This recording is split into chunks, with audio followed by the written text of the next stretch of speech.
So hi, I'm Dr. Stefana Pecher, the country doc.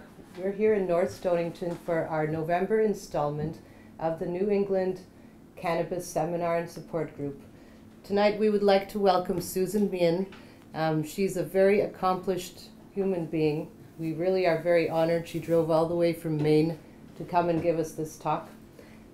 She is the founder, one of the founders for Maine Children for Cannabis Therapy, and also another national nonprofit, Parents for Pot.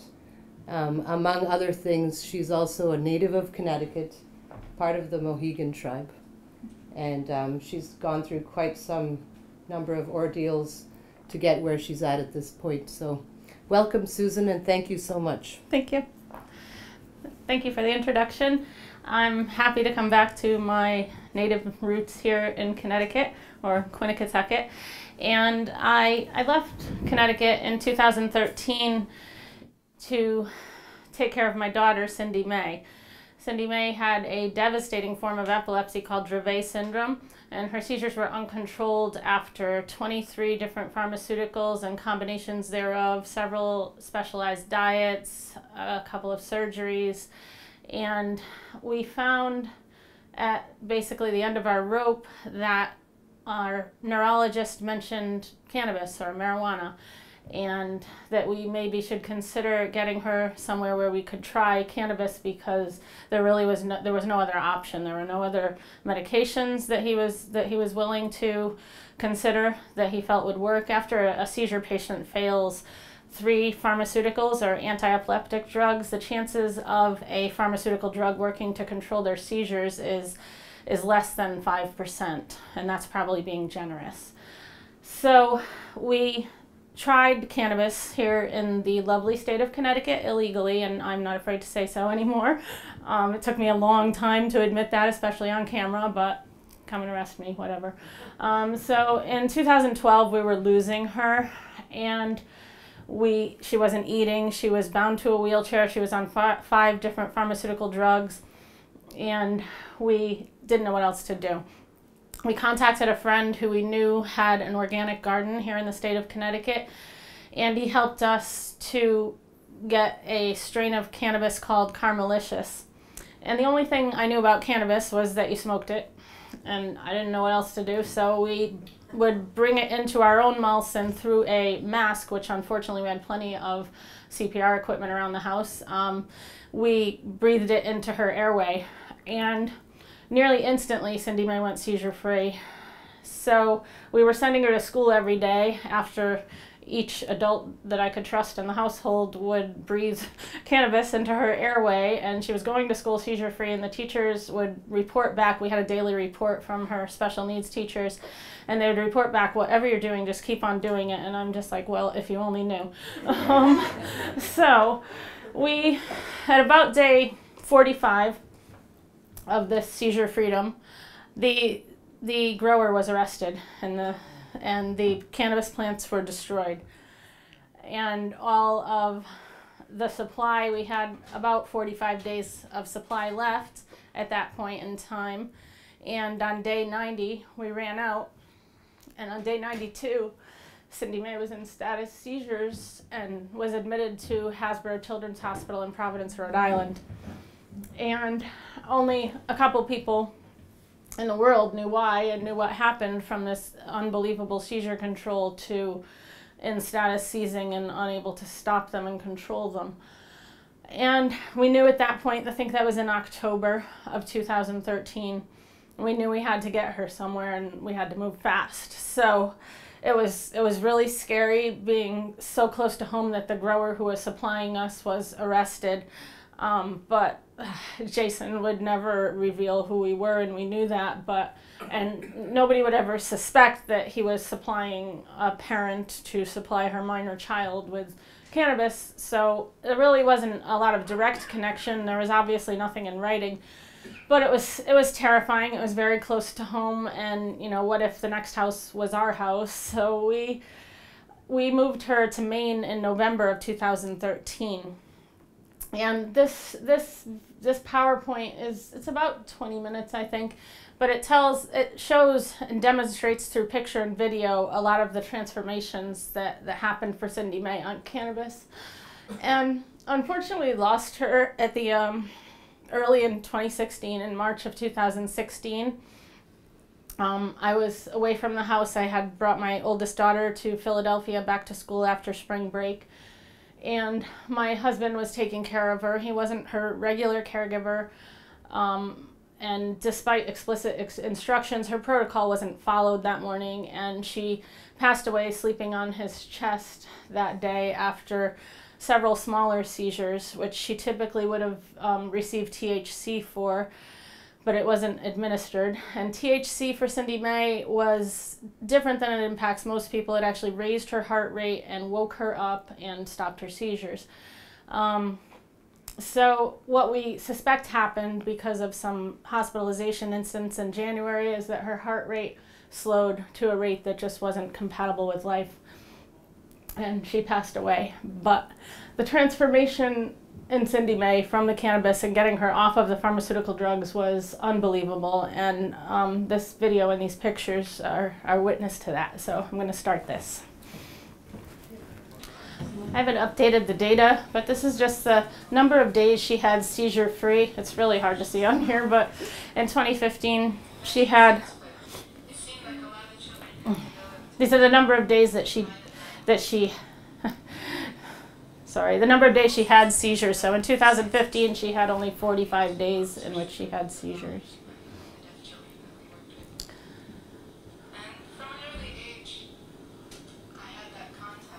Two of her doctors, her neurologist is now at Tufts Floating Children's Hospital.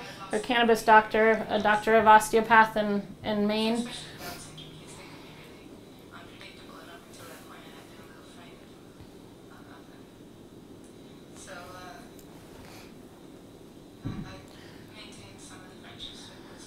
2015 was the only year that Cindy May was able to walk the entire grand entry at Mohegan's Wigwam Festival. In 2014, you can see the difference in her from being cuddled against me and in a wheelchair the prior years. Hospital time before cannabis was often spent unconscious, sedated, and after cannabis, doctors who knew her from the time she was 2 years old would often ask me, well, what's she doing here? And I'm like, she had a seizure. And they're like, well, she has hundreds. And I'm like, no, she doesn't. So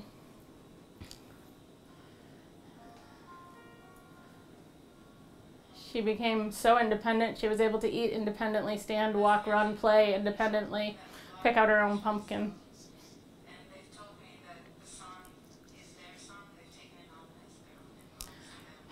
This is a seizure being treated with THC. It's often reported on Facebook or YouTube as being treated with CBD. Cindy May actually had an increase in seizures with CBD, and THCA and THC were her primary medication. THC stops the seizure in about 20 seconds, compared to a child who used to seize in status for hours or even days on typical rescue medications. She used to have to take so much Diastat or midazolam that it would depress her respiratory. She'd have to be intubated to breathe and made to be comatose in the hospital. So THC was really a miracle for us. It has a 3% alcohol content for rapid absorption in her gums. It's not an injection, it's actually rubbed into her gum line. The next slide, all of these EEGs, if you saw them up close, are horrendous disasters. This is a seizure being stopped with THC in the hospital. I almost got arrested for that.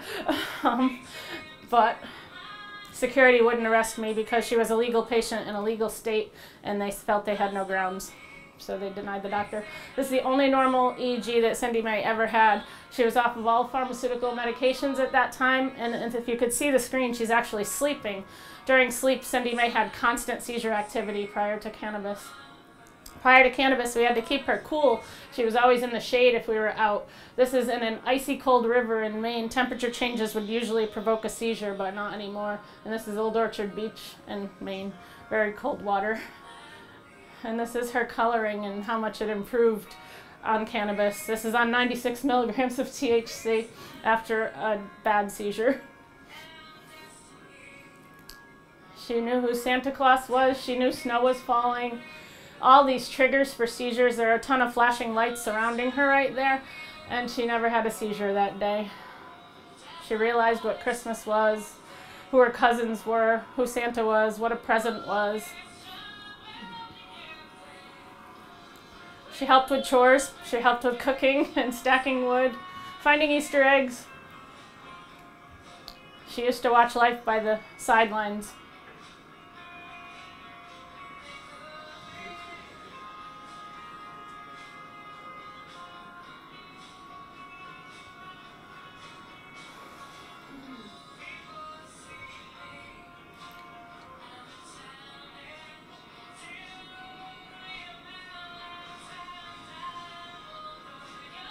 Roller coasters were one of her favorite things even before cannabis. Dr. Gaetanis often prescribed roller coaster therapy. This is the Hulk roller coaster in Florida and Islands of Adventure. It goes from 0 to 60 in 3 seconds, and she loved it. These are amazing videos. She's alone in the water. She does have a life jacket on. She's kicking a 10-pound bowling ball. She's climbing a rock wall. She's catching snowflakes on a tongue she didn't know she could have. She's in a hot tub. She's stacking Jenga blocks, she's swinging her own swing, and she's playing in the snow and getting a haircut. Those are all things that were impossible. Just intertwining those hands. She had a lot of autistic-like behaviors prior to cannabis, and intertwining hands to hold hands would have been impossible with her a year before that. Riding a horse independently. This is Mikey, a racehorse that we rescued. He was a terrible racehorse. He was really slow, but he was perfect for Cindy Mae, but he ate like a racehorse. So we couldn't afford to keep him when we moved. That picture is actually taken in Connecticut during our illegal treatment with cannabis. And this is her rediscovering her own personality. Before cannabis, she was a bright, normal child.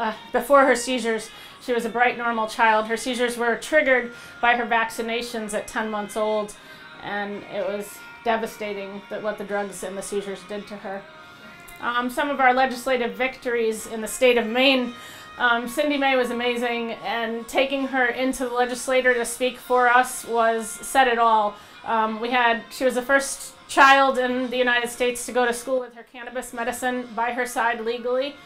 Hospitals, we had to take a compromise on that bill. We were trying to make it so that hospitals were mandated to allow a patient to use their non-combustible cannabis in the hospital. We ended up with a compromise that hospitals were allowed to and would not be harassed by DHHS for that and would not be caused to have a violation. It's not working great. We're still going to go after them for a mandatory, but we're working on it. She testified here in Connecticut just a few days before her death. These are her sisters. She's one of 4 girls, and I have 3 older girls who are amazing. And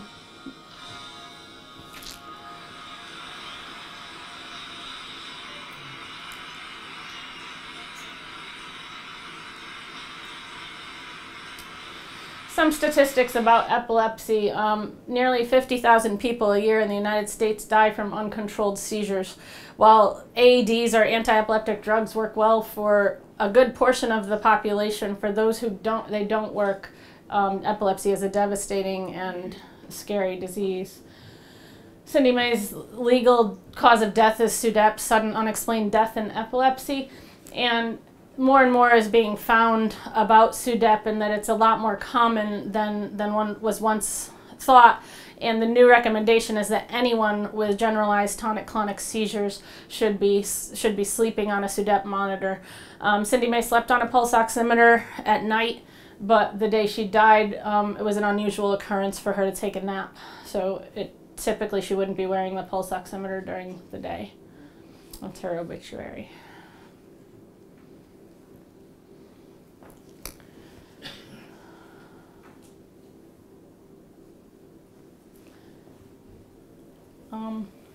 I think the video is pretty much over, and it's just you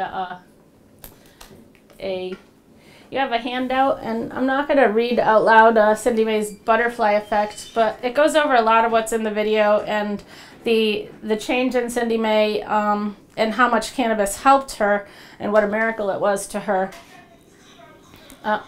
This is Cindy Mae very angry that her daddy wasn't in Maine, that she couldn't see her daddy.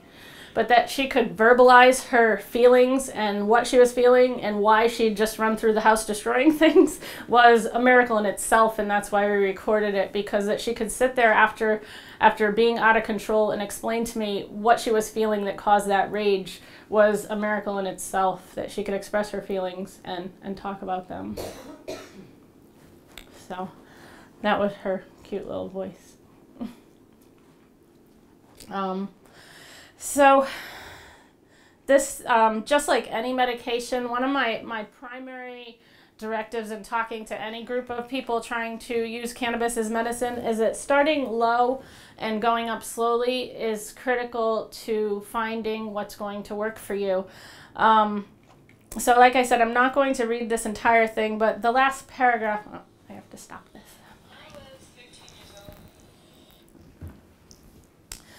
The last paragraph I think is worth reading to kind of summarize this section. As in the Cindy May butterfly effect, just remember that every single thing you do matters. So many helped in our collective journey to this day.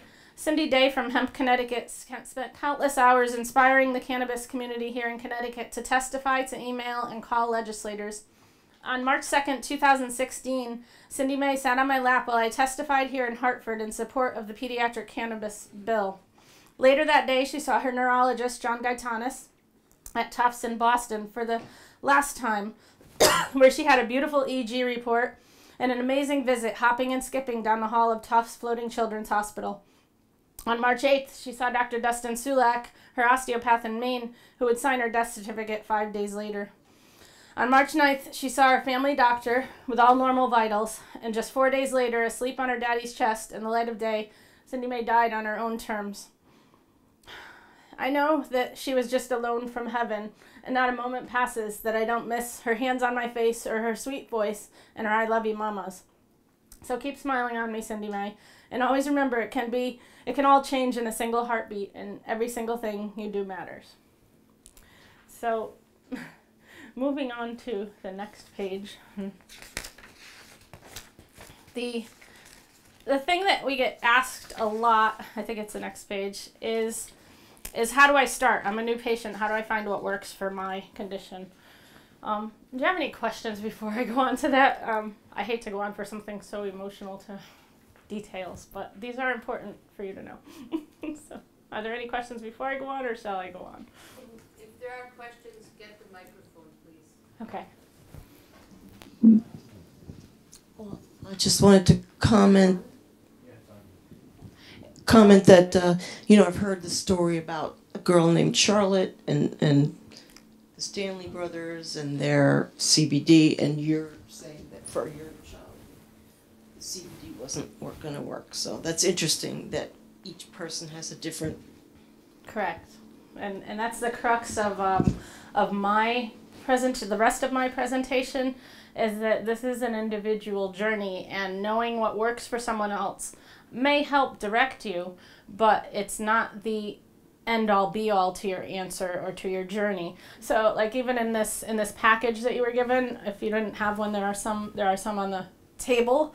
There is a little chart in the back. If you can read it, has very fine white print, but the source is very easy to find on Google.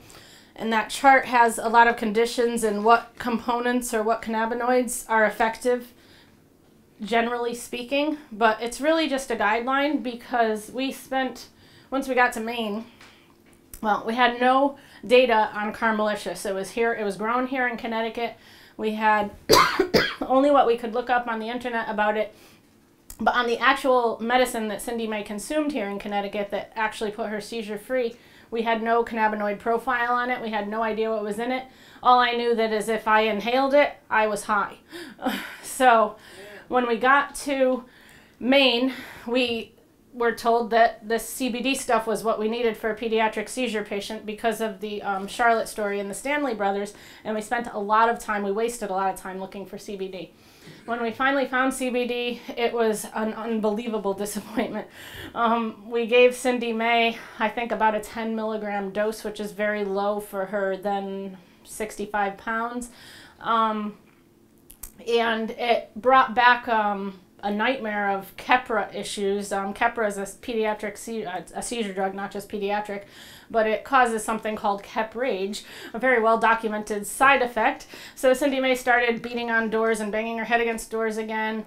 CBD also increased her myoclonics, which were a very fast jerk that would drive her to the ground. They were only a seizure on her EEG. It was just a spike on her seizure on her EEG brainwaves, but it was something that would drive her to the ground and knock her down, and it's one reason she was in a wheelchair when we moved to Maine.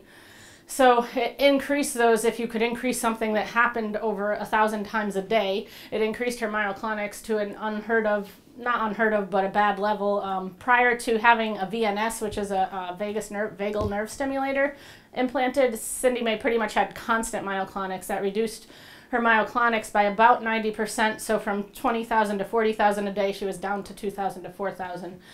CBD brought that number right up into the 5 digits again. And we don't know if it were the dose. There's something that happened very late in Cindy Mae's treatment that indicated that a very micro dose of CBD actually stopped one of the seizure types that Cindy Mae had. So we don't know if the 10 milligrams was too much and all she needed was 0.7 milligrams, or if it was a difference in the strains, and we won't ever know that for her. But it was an important lesson at the end of her life that Cindy Mae offered to us that Dr. Sulak uses frequently. When a patient fails all else, we go back to the beginning and we go to microdosing and less than 1 milligram a day. Because in January of 2016, Cindy Mae started a new seizure type, and her THCA wasn't controlling it, her THC wasn't controlling it, and it was nearly constant. It was about every minute she was having a very slow, defined head drop. On an EEG, this presented on both sides of her brain, so it was a generalized seizure. And she didn't seem to recall, like most of her seizures, Cindy Mae knew they were happening, so they started as a partial seizure, and she was aware of what was happening. But this seizure, she didn't know that she was having a seizure. She had no warning to it. If she were standing, she would fall, which was very unusual for Cindy Mae. Even as an infant, she would sit and get herself safe before she had a seizure. So this was a different seizure type. It wasn't controlled by anything we had for Cindy Mae. And after 30 days of messing around and failing miserably in the hospital with pharmaceutical drugs, her neurologist, John Gaetana, said, you need to get her back to Maine and you need to try to find a different strain or a different dose or a different something in cannabis that will work for her, because we have nothing here that's going to work for her. We took her home on January 30th, and on February 2nd, I tried CBD very hesitantly. I was scared to death to give her CBD because I knew what CBD had done the first time we'd tried it. So I gave her this ridiculous dose. It worked out on the labs to be 0.35 milligrams. And for 4 hours, these seizures stopped. It had to be a coincidence. So they started up again. I gave her another of the same dose, 0.35 milligrams, and the seizure stopped for the rest of the day. Another thing that CBD did for Cindy Mae is it woke her up. So we tried to not give her any dosing after 4:00 p.m. So that strain was actually renamed after Cindy Mae's death to be Mae's Cannatonic, and it's throughout Maine, Rhode Island, it's in Minnesota, it's in Colorado, it's in California, and probably everywhere in between now. But Mae's Cannatonic, and again, I'm not sure, I'll never know for sure if it's the microdosing that made the difference and that Cindy Mae needed a microdose of CBD, or if it was the strain, the difference from CBD sourced from AC/DC, or the difference in CBD sourced from Mae's Cannatonic. So that's what we do when all else fails, basically. Usually when everything is going badly in the doctor's office and cannabis isn't working, Maine Children for Cannabis gets a call, and we get the tough cases that nobody else wants and nobody else can help. And we usually will work directly with the parents in communication with their doctors and try and find something that works. I'm a good problem solver, and working alongside with the doctor's recommendations. We do that on a patient-to-patient basis. I'm not a caregiver. Being a caregiver would open me up to other issues as a business. So working on a donation basis from patient to patient, we're able to collect donations from a variety of good caregivers in the state of Maine and process them and provide them to children on a donation basis from patient to patient. And always working with a doctor alongside and assisting in recommendations and dosing. So what I have put into this writing is that, like, if I were a new patient going to the doctor and getting my cannabis certificate and then going, I'm sorry, you have to deal with dispensaries here in Connecticut. They are very good dispensaries and they've tried very hard, and you have a program in which things are lab tested. When I first moved to Maine, our basis of lab testing was, here, you try it, let me know how it affects you. So it was really tough, especially with a person who couldn't tell you how something made them feel. So that you have a product here that's available to you and can be tested, you know, the content is phenomenal, and I would recommend getting a THC preparation, a THCA preparation, and a CBD preparation. And starting those, it's detailed a little better in here, but basically starting those very low, and I might start with the chart and say, well, this chart says that CBD works for anxiety. I'm going to tell you it doesn't work for mine. I don't have anxiety, but if I take CBD, I definitely have anxiety. It'll drive it through the roof. It'll get me very agitated, a lot like it did Cindy May. And I'm very moderate with CBD.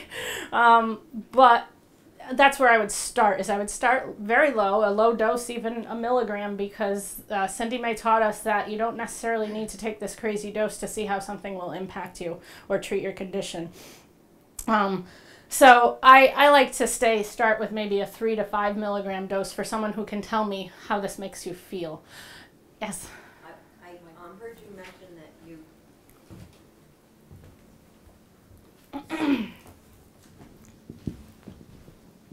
I heard you mention that one of Cindy May's medications was a THCA. Correct. Which my understanding is that's fresh leaf. It can be. THCA is the acidic component, the acidic form of THC. It's what THC is before you apply heat. So why most people smoke cannabis is because when you apply heat, you convert or you decarboxylate THCA into THC, and it makes you high. THCA was very much underrated. When I started, after the CBD trial with Cindy May in the state of Maine, I met a person online named David Mapes, and he has been a holistic healer for many, many years, and he lives in the state of Minnesota, and he recommended THCA, and I found another source in Australia, a woman named Sherry O'Donnell, who had been using THCA to treat patients who had seizures or epilepsy, uncontrolled epilepsy like Cindy May. And she was also using very, very small doses, micro doses. David Mapes recommended trying THCA. When I talked to Dr. Sulak about it, he had about zero faith that it would work, but nothing else was working at that point. We hadn't officially tried THC with Cindy May yet. And we tried THCA. We had a cold extract. We applied no heat during the evaporation process. It was evaporated at room temperature. It was processed in ethanol, alcohol that you could drink, that we had to drive to Connecticut for. It's not available in the state of Maine, but you can buy grain alcohol in the state of Connecticut. But you can buy these preparations in Connecticut's dispensaries as well. So THCA, we started with a pretty low dose, and we also sourced our THCA from a single strain because we were concerned that there were things in the cannabis that we weren't measuring that might make a difference from strain to strain, because we knew that Cindy May had been seizure-free on this Carmelicious strain in the state of Connecticut before we moved to Maine. So using what we knew, we wanted to be sure that if we tried a single strain, we could move to a different one and to a different one. On the third strain, a strain called Mob Boss, Cindy May's myoclonics disappeared completely, and she ended up on a pretty high dose of THCA for her weight. She, at the time of her death, she was on 160 milligrams of THCA a day. That was divided into 3 doses. She was taking 40, 40, and 80. And Mob Boss was her go-to strain by all means. If we ran out for some reason or switched to another strain, the myoclonics would start to crop up. If she was sick, we had to increase her dose. We would see breakthrough myoclonics. And so the dosing was arrived at in a very methodical process. We started at about 5 milligrams a couple times a day. We noticed that at a higher dose, it made her very relaxed. So that's why we made the decision to double her nighttime dose. Sleep was always a problem because in sleep, Cindy Mae was having constant seizure activity on her EEG. So her sleep was always not restful. So her alarms were always going off. It was, I didn't get sleep for maybe 10 years. So then the THCA, once we realized that it kind of relaxed her, we made her nighttime dose twice as much as her 2 daytime doses. And it was amazing, the transformation in her EEG and the transformation in the child, in the patient, that those myoclonics, those spikes were nearly off of her EEG and they were not present in her daily life.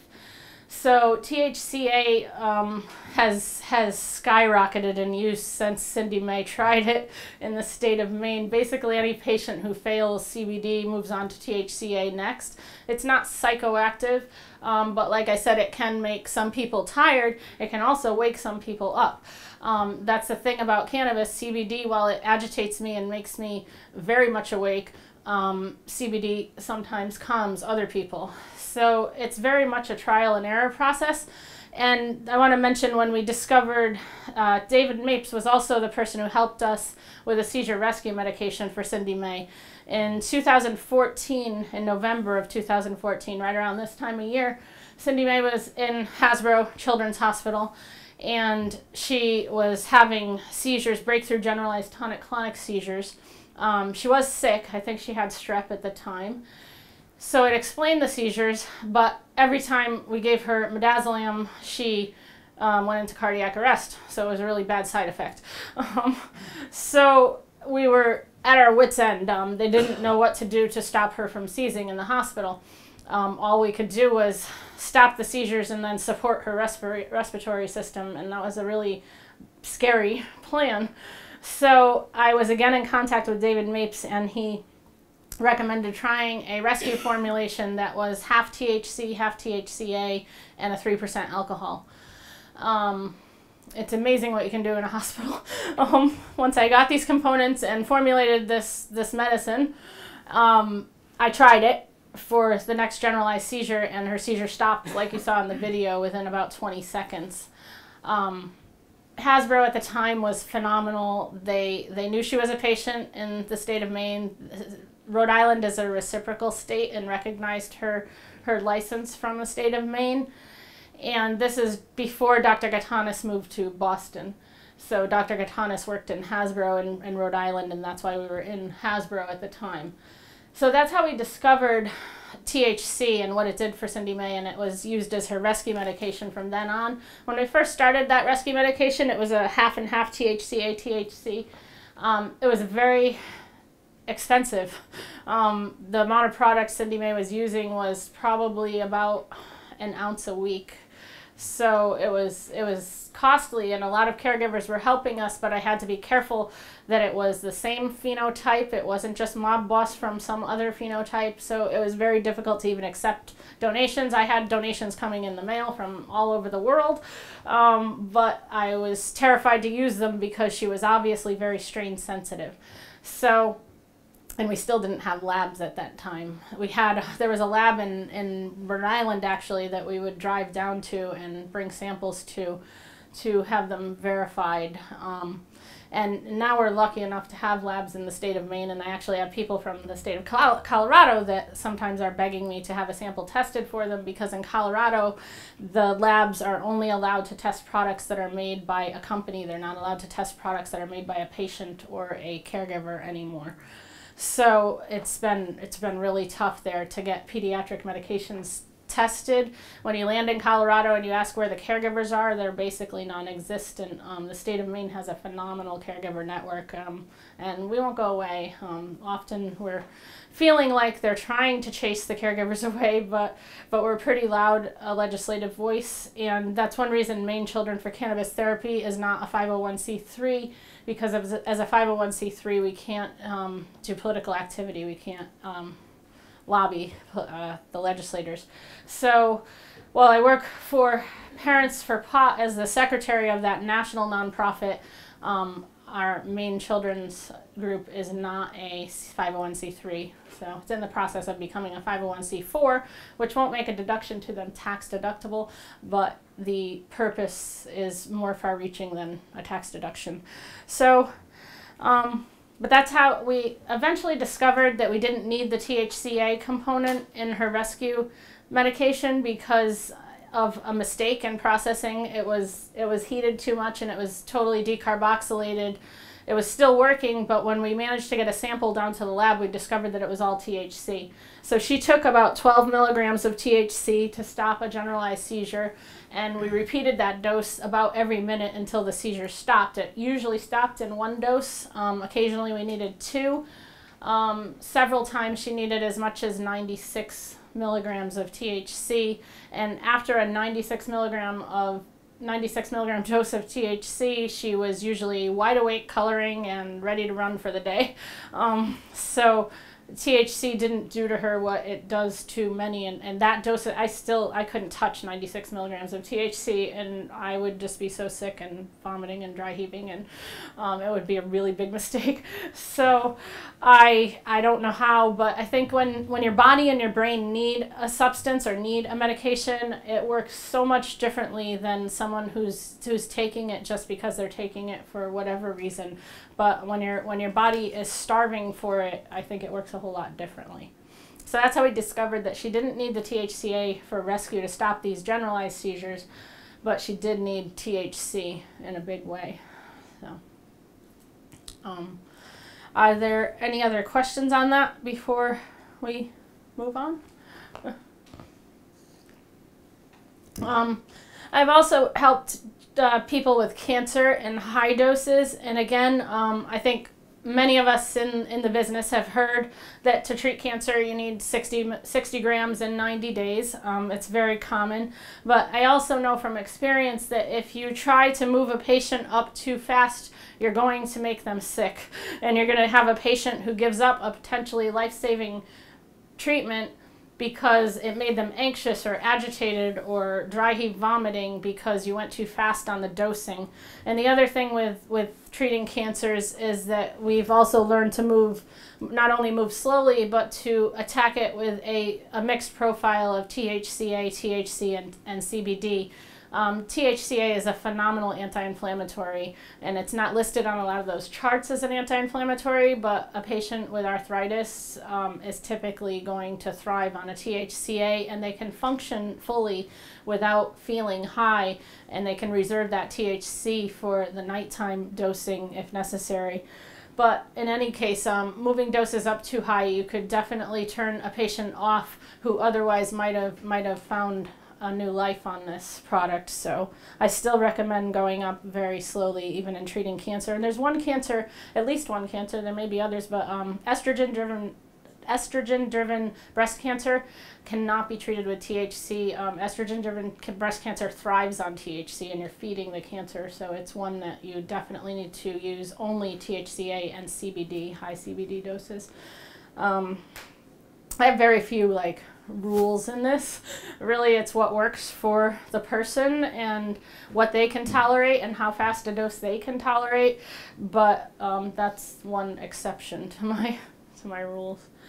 So the other pages are really case history. There are some details on THC, CBD, and THC and what worked for Cindy May, and then there are a list of other patients just using an initial. There are some extraction options which really don't apply in the state of Connecticut because everything is done at a dispensary level for you, especially for a pediatric patient. In the state of Connecticut, you're not allowed to buy bud for a pediatric patient. You must buy an orally dosed medication. Interactions are another thing that I warn people of, and that nearly every doctor in the hospital or in a typical environment is not aware of, and it's critical. We had a cancer patient who approached us when she was on hospice. She was given about 4 days to live. She had unbelievable levels of leukemia in her blood, in her marrow, and her spinal fluid, and she was basically just laying in bed waiting to die. We started her on cannabis, and she immediately woke up and started eating and started living again. And about at the 7th day, she started declining again and was very tired. By the 10th day, she was basically non-responsive.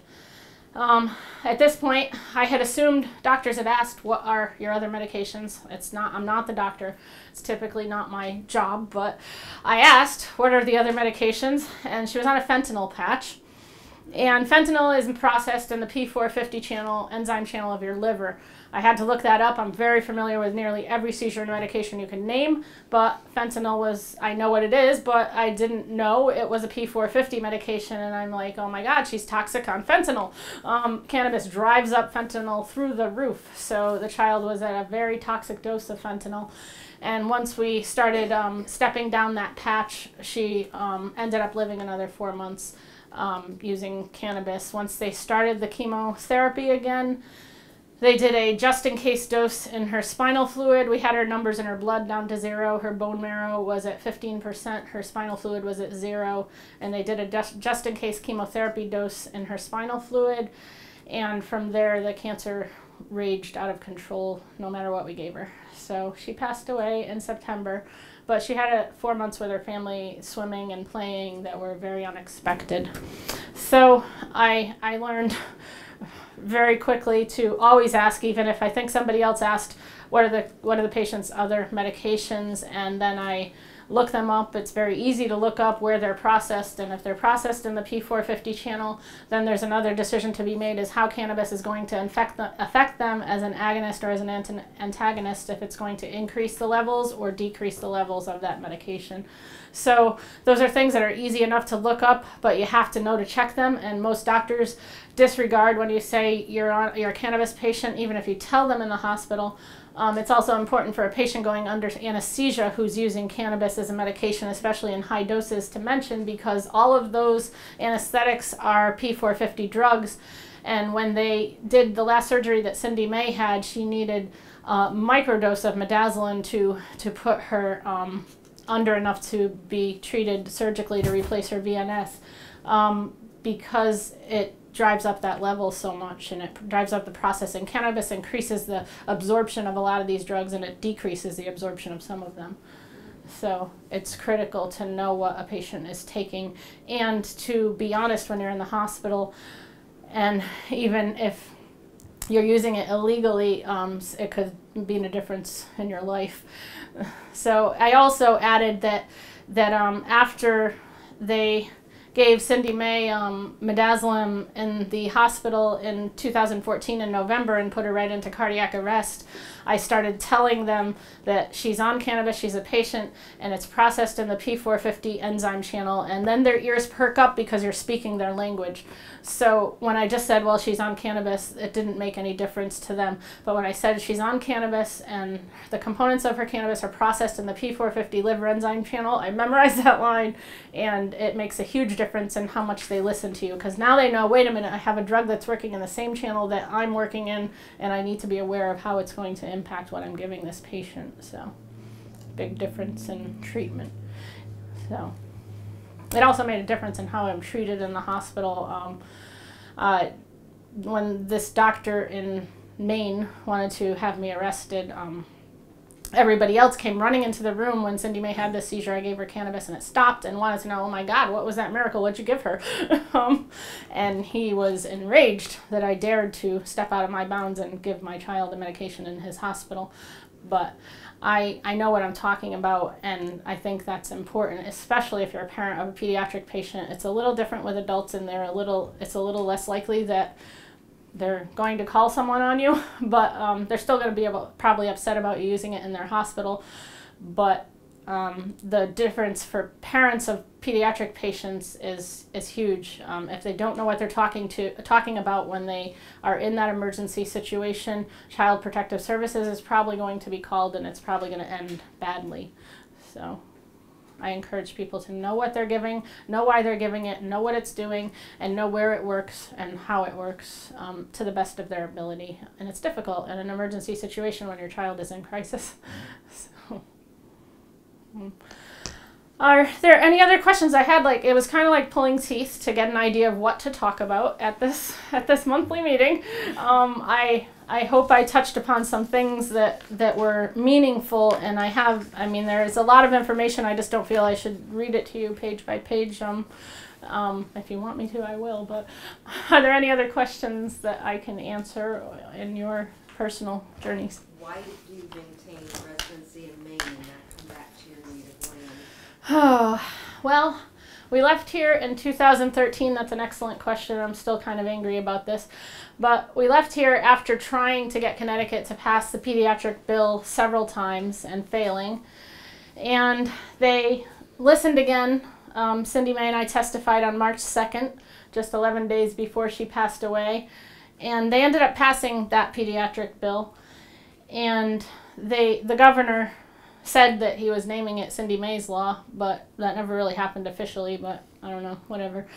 He gave me a copy of it the day it was signed. It was signed in October, and he wanted to name it Cindy May's Law, so he gave me the copy of it after he signed it. It was a big production in October in CCMC, the Children's Hospital in Hartford.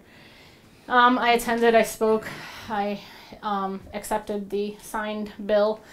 And Cindy May was already gone at that point, and a lot of people figured we'd move right back to Connecticut. But by moving to Maine in 2013, we held on to 2 households for the next year, and we were paying a lot of money to stay in the state of Maine. We were staying at a bed and breakfast that was owned by a relative, and the cost of heating that place, which was usually closed in the winter, was over $2,000 a month. So we were supporting a huge mortgage here in the state of Connecticut and the lovely taxes here in the state of Connecticut, and we were supporting a household in Maine. My oldest daughter was a senior in high school at that time, and I couldn't make her move during her senior year at St. Bernard's in Uncasville, Connecticut.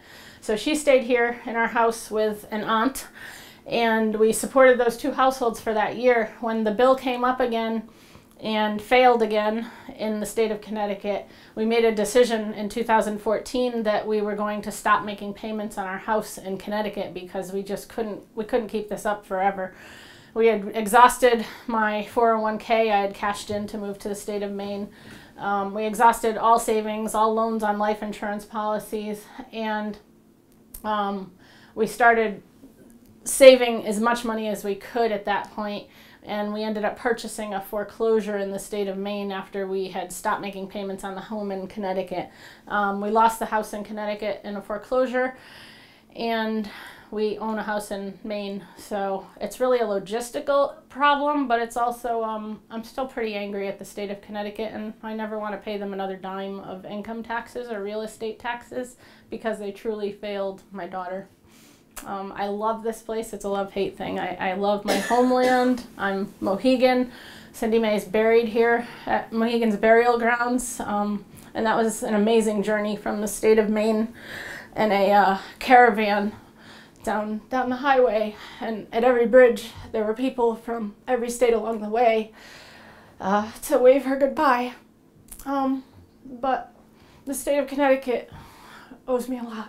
Big explanation. And what they did post her death has helped some children and some very dear friends of mine, but what they put us through for that, and that we face the potential of arrest if we stayed here and treated our child, is wrong. So that's why I have a position with Parents for Pot, whose goal is to end prohibition. And Parents for Pot sponsored us for 2 years in a row when we lived up in Connecticut.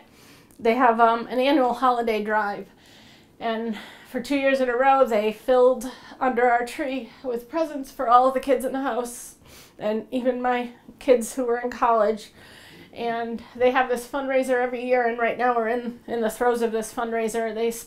The first year they sponsored 30 families along with ours. And this year and last year we have 50 families on our list that we're sponsoring.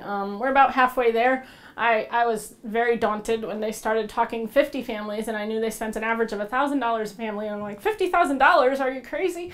But we're about halfway there, and I don't have any doubt we'll get there. So there is some literature about our holiday drive, and I'm not trying to make this a commercial, but if you can share it, get it on Facebook, whatever. We have Gmail, so they can do a PayPal donation. They can send a check or money order. Our address is on our paperwork. And 100% of that donation goes to buying presents for these kids. A lot of these kids have one parent in jail who has been persecuted for using cannabis in some way or another. And others are medical refugees like we were from the state of Connecticut to the state of Maine. We have about 6 families here in the state of Connecticut that we're helping who have pediatric patients or the adult is a patient and they're having some hard times. So you can also choose on our website, you can actually go directly to the families list and buy a present specifically for a specific family. They have lists on Amazon that you can find the link on our website. So that's what we're busy doing right now. That's our annual thing. And we're also sending the family who founded Parents for Pot. His name was Mickey Martin, and he passed away last year suddenly. And we're helping his family do what they annually do in February. Is on his birthday, they always went to Disneyland. They live in California. So we're also working towards sending them to Disneyland, even though Mickey has gone. Mickey was an incredible fundraiser. He's a little off, non-standard in his language and his tactics, and I was always a little worried that he threw the F-bomb too many times and people were going to be turned off, but it was his way, and it was amazing how much money that man raised. So whatever works, I guess, but we all have our own ways. But anyway, that's what we're busy doing right now, is getting kids some holiday gifts. And a lot of these kids are asking for gas cards to go visit their parent in jail, or groceries to feed their families, so that's pretty sad. Some aren't so bad off. And our family, we were lucky enough that we were never going to starve, but we certainly didn't have the extra money to put presents under the tree these 2 years that Parents for Pot helped us, so it's a phenomenal organization, and they're one of the very few national nonprofits that your deduction is tax deductible to. They are a 501c3, even though they have the word pot in their name. So, yeah, and one of the few states we can bank in is Oregon. How can they help the people in Connecticut, the people in Maine? There you go. How can the people in Maine help the people in Connecticut? It's a good question. The people in Maine, we still come down here when you have legislative activity. I know right now you're fighting for legalization, not just medical use. We still come down when we're asked to testify at your state house, to help organize meetings, to push toward that end. And that end is a very confusing, muddy mess because it depends on who's pushing.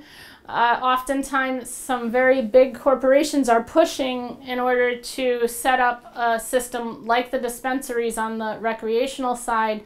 The state of Maine has so far preserved its small business and its small farmer atmosphere. We have 8 dispensaries in the state of Maine, but we have over 3,500 caregivers in the state of Maine who can grow for up to 5 patients. They can have up to 6 flowering plants per patient, and they can provide medicine for 5 patients. They can grow for up to 5 patients, but they can have a slot that is open to provide for a patient who only needs a little bit here and there, and that slot they can rotate patients through. So while they can only grow for 5 patients and that number of plants, they can provide for more patients. It's a phenomenal model. I would love to see it in the state of Connecticut, but I know how hard we fought for the pediatric use in the state of Connecticut, and it's going to take a lot of people standing up and saying, you know what, this prohibition thing has got to end. It's ridiculous, and you don't have a right to tell me what I can put in my body or what I can use to make myself heal, and I don't have to use your pharmaceutical options if that's not what I choose to use. This is a plant that I can grow, and that's what angers them. The pharmaceutical drive is huge, the money is enormous, and they want to control it, and they want to offer us the synthetics instead, which are dangerous in my opinion. So I think the more of us that we get to stand up and say, you know what, we've had enough, and I hope that someday we'll get it. With people like Jeff Sessions in office, it's not looking good on a national level, but we need to keep fighting and keep standing up. We have 29 states so far that have some form of legalization, and that's more than the majority, and this really should impact government. Impacting government at the national level is a lot harder than at the state level. But the more people that show up to every single hearing that happens in Hartford that has to do with marijuana, the better your chances are. When we show up in the state of Maine, we fill their rooms, we fill their overflow rooms, we fill their televised rooms, and that's what has to happen for change to be effective. You have a lot higher population. Maine has a lot lower population and a much more spread out population, but when it's important, we get the people there. So getting your people to get to the State House whenever there's something to do with marijuana is critical. Anything else? I have two more questions. Go ahead. You said you have a test lab, so can Connecticut people send to you that there's cannabis, and you test it and tell us exactly what's in that?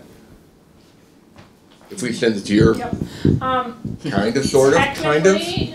Maybe. Okay, that's good enough. I can handle that one. You can't legally mail cannabis, and you're not supposed to cross the state lines with it. But if the sample were to land on our doorstep somehow, and we brought it to the lab, it can be tested. Products that you purchase from the dispensary in Connecticut are supposed to be tested, but if you're obtaining it somewhere else and it landed on our doorstep and you asked us to, and you covered the charges for the lab, we could certainly have a sample tested. And the second question. So you happen to know somebody who is doing chemo. Mm-hmm. So you were mentioning that sometimes the cannabis messes with different drugs. Yeah. I don't know what kind of cannabis is going to mess with chemo or the chemo is going to. I need to find out that kind of stuff. Yeah, chemo is not processed in the P450 channel, so there's no direct competition with the cannabis. Cancer isn't the first, my forte, I guess. Seizures, I've only failed with 2 patients on cannabis to get some improvement. And that's out of a lot of patients. Cancer I'm really new to, and this all I can say is that this child that we were helping was doing amazing at the time that the doctors had given up on her and left her alone and stopped the chemo, and the cannabis was actually killing the cancer, or something was killing the cancer, but either way her numbers were all improving until they reintroduced the chemo. Nobody can say for sure what happened and why all of a sudden the cancer was out of control. No matter how much we increased her cannabinoid profile, no matter how much we changed that profile, we couldn't regain control of the cancer, and I don't know why. It coincided with the introduction of the chemo again, but I wouldn't want to be the person that said stop chemo if it's something that might save your life, or just try cannabis. I know that personally my decision would be if I'm ever diagnosed with cancer, I'm going with the cannabis first. In a pediatric situation, that gets a lot murkier because you have Child Protective Services, DCF, etc., that doctors are going to threaten to call on you, and then it gets to a situation where you're forced. So I don't know. And the only cancer I definitely know that you don't want to treat with THC is your estrogen-driven breast cancer. Not all breast cancers, but there is a specific one that is estrogen-driven in which THC will increase the cancer's ability to grow and thrive. So you have to treat that with CBD. But I don't know if there's a direct interaction with chemo, and I can only say in this one case that this child didn't do well on the combined, and I don't know if it was the combined. I don't know if it was just the time that the cancer was coming back. Another adult that was treated with chemo for lymphoma did very well with cannabis alongside chemo and is cancer-free at 3 years right now. I don't know. It's still a learning process, and unfortunately, because of the scheduling of cannabis, it's very difficult to have formal clinical trials. But some of the sources that I've listed in here, I really hate it when people say there's no data, because there's a lot of data. You just have to know where to look. So there are a couple of really good sources listed in these papers. One of them is Illegally Healed, and one of them is Granny Storm Crow's List. She has an amazing compilation of every single article ever published about cannabis from every single country, including Israel and some places they're doing phenomenal work. And there is a ton of medical research out there. So when doctors fall back on, well, there's no research, I do correct them. So your next question? I don't know. Did you have another one, or anybody? Yeah, I was just going to say it seemed that it's possible the person who had the chemo and the cannabis, it's possible because the chemo was breaking down their immunities, that the cannabis couldn't really do its job during chemo.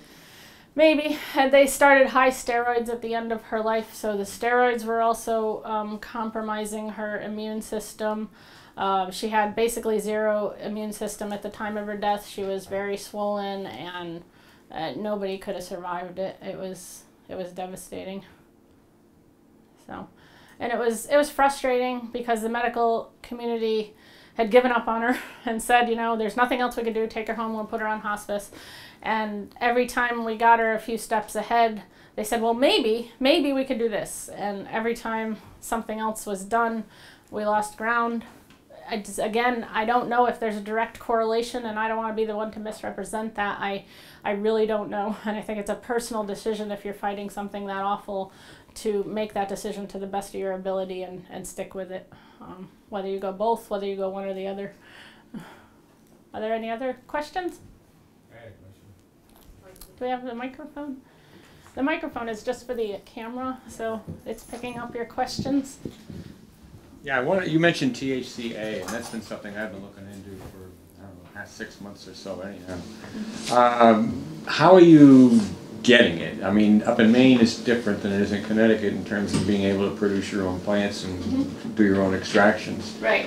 THCA can be purchased at Connecticut's dispensaries. When Connecticut came on board with the pediatric bill, I worked with the dispensaries in Connecticut to help them on formulations for pediatric uses. So you can purchase THCA tinctures in the Connecticut dispensaries, and it's a pretty good system, really. If you have to have a dispensary, Connecticut works through all the same growers and the same processors, so all of your dispensaries should have the same or similar, very similar menus. So you can purchase single strain THCA at the Connecticut dispensaries. Another option is if you're not purchasing for a pediatric patient is that you can purchase bud and you can do a THCA extraction at home using ethanol, grain alcohol, and you can process this with no heat evaporating off the alcohol, and what you're left with is the oil. Some people refer to that as Rick Simpson. Rick Simpson's method typically uses isopropyl alcohol. Our neurologist was very adamant when we started this and started figuring out how to treat Cindy May that we use food grade products just in case we were leaving any residuals, because we had no way to test for residuals.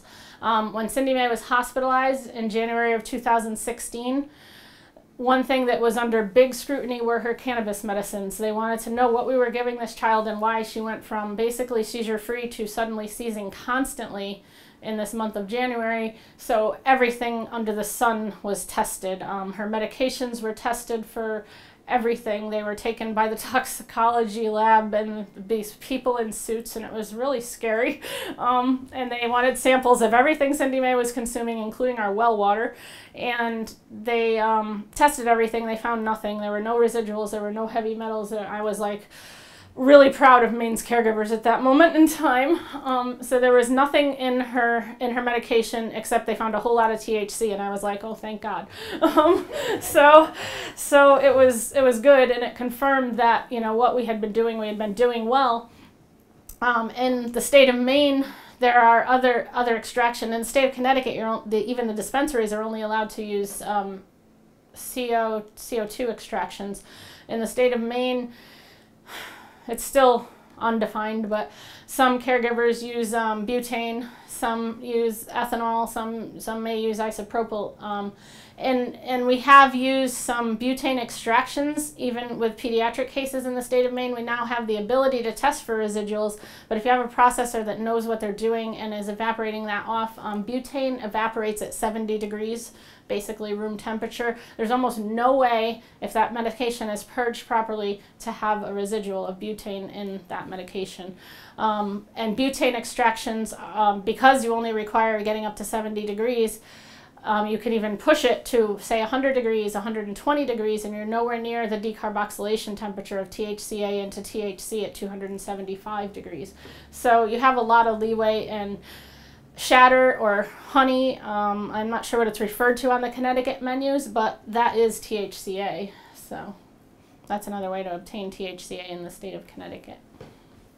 And THCA is phenomenal for arthritis, any inflammation-based disease. Seizures are thought to be an inflammation problem, and that's one reason we think that it helped Cindy May so much, because of seizures being related to the autoimmune system and inflammation. Yes? If one should have a medical marijuana card in Connecticut, Mm-hmm. can they grow their own? No. No, the state of Connecticut is adamant that you will never be allowed to grow. That's another reason I'll never move back to the state of Connecticut. I'm here a lot, but the laws in Maine is just such a better, I'm sorry. I love Connecticut, but I also hate it. So, Rhode Island's close, and you can grow still in the state of Rhode Island. Yeah, but the transfer is difficult. Yes, yes. So, are there any other questions? Did you have one? No. Can we call you? Yes, my information is on, I have a card here. My email is on the bottom of some of these papers. If you have this, my email address is on there. It's my Golden Wolf email. It's my personal email. On my business card is Maine Children for Cannabis Therapies email. Another great source is healer.com, HEALER.com. Dr. Sulak is the doctor that treated Cindy May in the state of Maine, and he has this website, healer.com. I think it's still free. I think there's a plan to charge for access to it eventually, so get in now while it's free. And he has like presentation after presentation about how to find the correct dose, how to titrate, how to take a break from it to clean your receptors and to make cannabis work so much better for you. Even with Cindy May, which you would never do with an anti-epileptic drug, every now and then we would lose control and we didn't know why. So Dr. Sulak would have us stop all cannabis for 48 hours. And you'd think that she'd go into constant status seizures, but she didn't. And after 48 hours, we would reintroduce it at about half of her dose that we stopped at. And we almost always, within 3 days, ended up back at the same dose, but it just seemed to work. It was sort of a cleansing process, so we would take a couple days off. Something I also forgot to mention when I was talking about the hospital needing to know you're on cannabis is the potassium and sodium levels. There is very little research on this. I can only find 2 articles on the entire internet about this, but I know from personal experience that the craving of salty snacks is not a myth. And there's a reason for that, because we found that Cindy May's potassium and sodium were constantly in depletion, and she was really good. Finally, she was able to tell us, what kind of food she wanted, and if there were any decrease in those salty foods and those potassium-rich foods like bananas, we had issues with her levels. So it's not, for some reason your body craves things that it needs, but when you're treating a patient who's not able to tell you they want salty snacks or who can't eat, it's important to be watching their sodium and potassium levels. So. Could you say something about hydration? Dehydration? Yeah, hydration is also important. That cottonmouth thing has to do with that potassium and sodium drive, and you need to add water. And they still tell me that THCA is not a diuretic, but they're lying. If I take a high dose of THC, I have to go to the bathroom more and I have to drink more.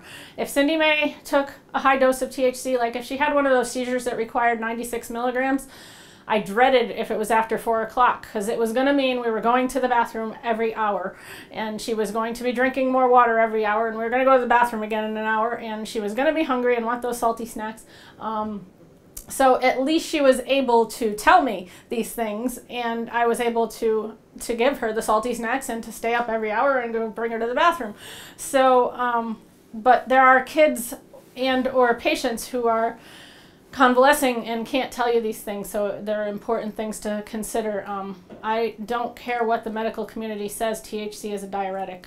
And when you use it alongside a seizure medication called zonisamide, you multiply that effect. Zonisamide is partially processed in the P450 channel. So it's a diuretic.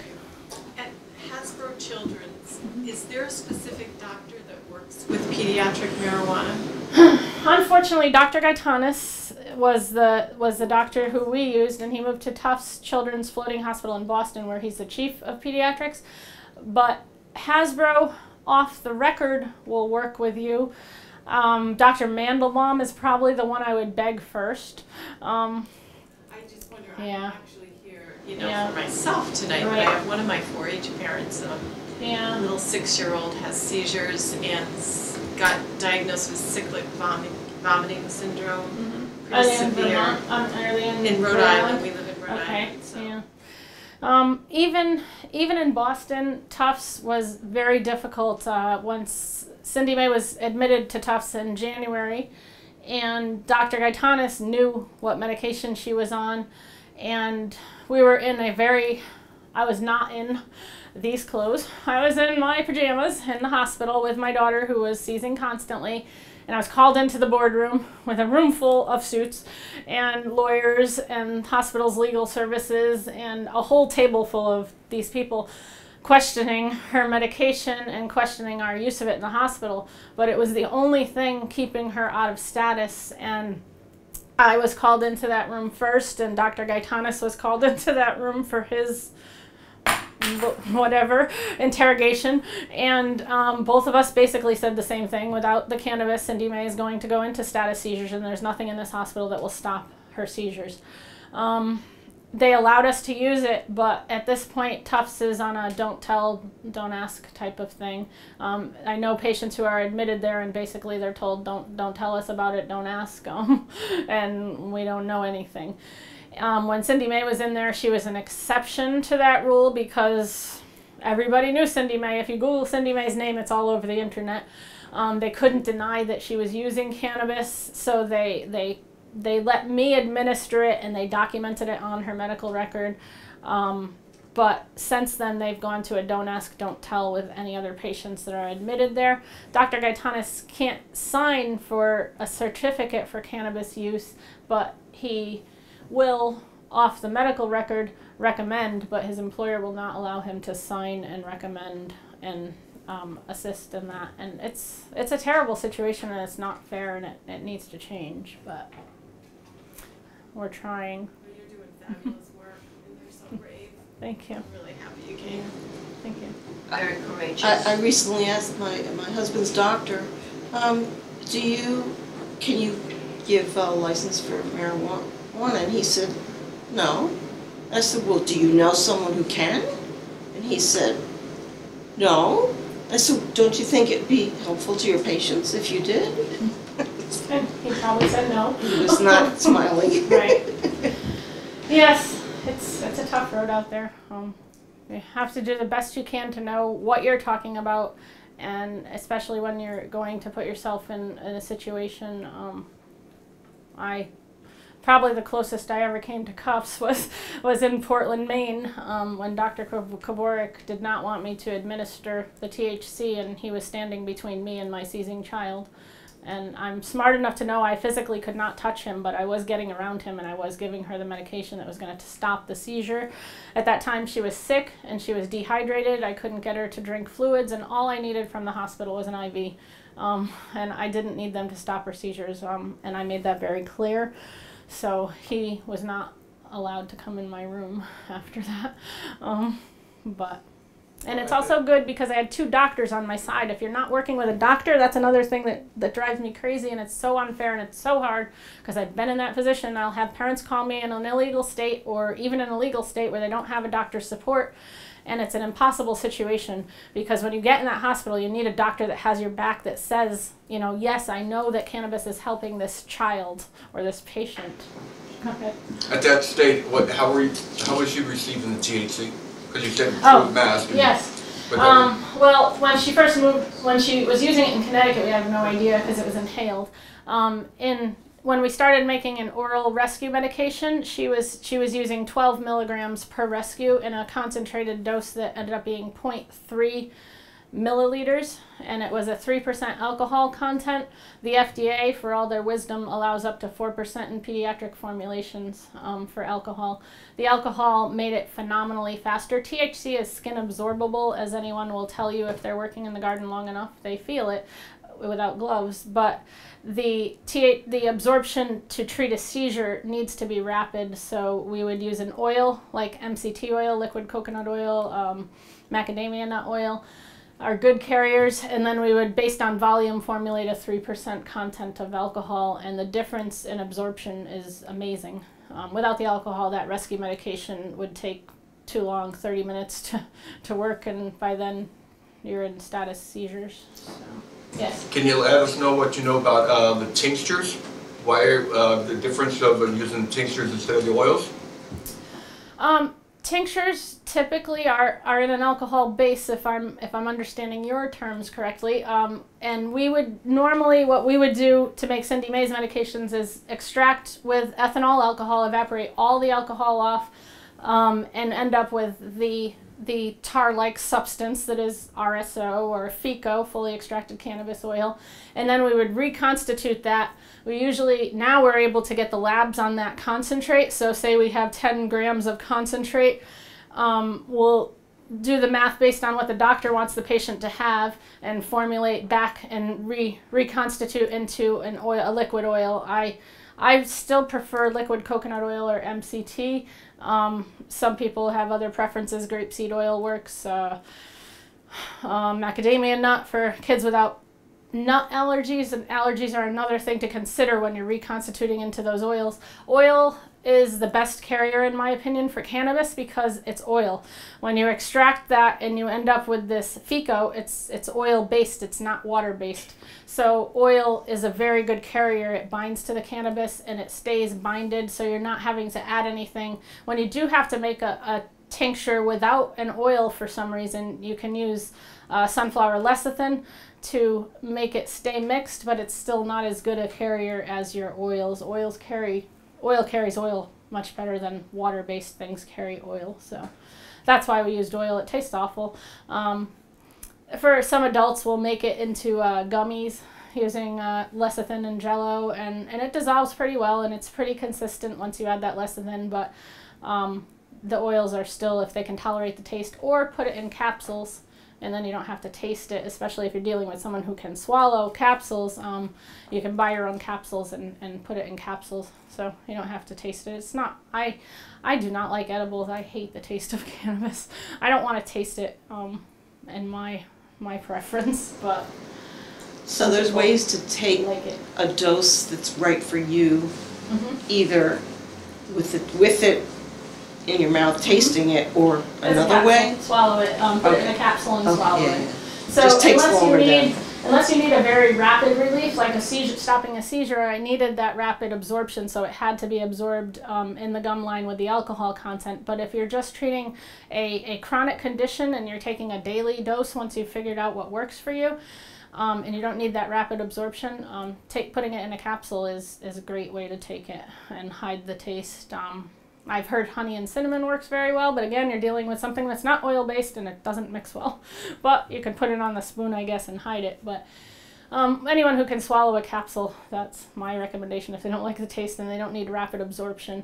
There are other adult manners of rapid absorption. You can use a higher alcohol content and even sprayed on your skin. I know a caregiver in Maine that uses a THCA formulation in a roll-on, almost like that head-on stuff, and rolls it on for a migraine, and he swears by it. And these things are skin absorbable because I know. I spilled Cindy May's medicine on me once when making it, a THC-based rescue medication that was still in the alcohol, so it was in 190 proof full grain alcohol. And I spilled it all over the front of my body. And I had to call my cousin Linda over, and I'm like, Linda, you need to come watch Cindy May because I don't think I'm going to be functioning in a few minutes. And I was pretty sick. That was awful. It was as bad as that drank too much in college thing. It was dry heaves for 12 hours. It was horrible. So it's really skin absorbable, trust me. So, yes. Earlier you mentioned, you don't know that much about cannabis and cancer, but you did give sort of a formula, and so this is the big question I'm trying to find out is, where do I get the formula to cure cancer? And which strain? Is it A, is it T? You know, I don't know where to start.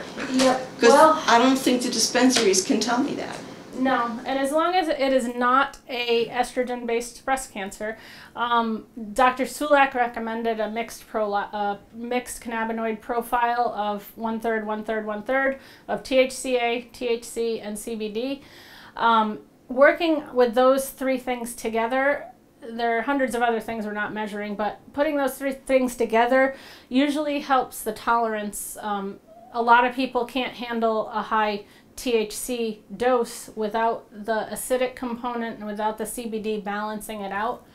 But you still kind of, as long as you have a patient who can talk to you and report to you how they feel, you can still play with those as long as they're getting, you're working toward a goal.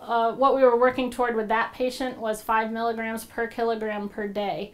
So she was about 100 pounds, which translates, Dr. can't do this without the math. So that translates, you divide by 2.2, and I don't know, it's around 6, yeah, so it's around 40 kilograms. So we were working toward 5 milligrams per kilogram per day, which put her at 1,025 milligrams a day. And she was one sick little kid, but that kid tolerated that dose because her body just like craved it. I couldn't believe how much cannabis that kid could consume and then be up and eating and swimming and playing. When your body needs something, I don't know, it just seems to, it works a lot differently than someone who doesn't. Because you build up a tolerance. Exactly. Yeah. We started at about 20 milligrams total a day of those three components, not 20 each. And we worked up slowly.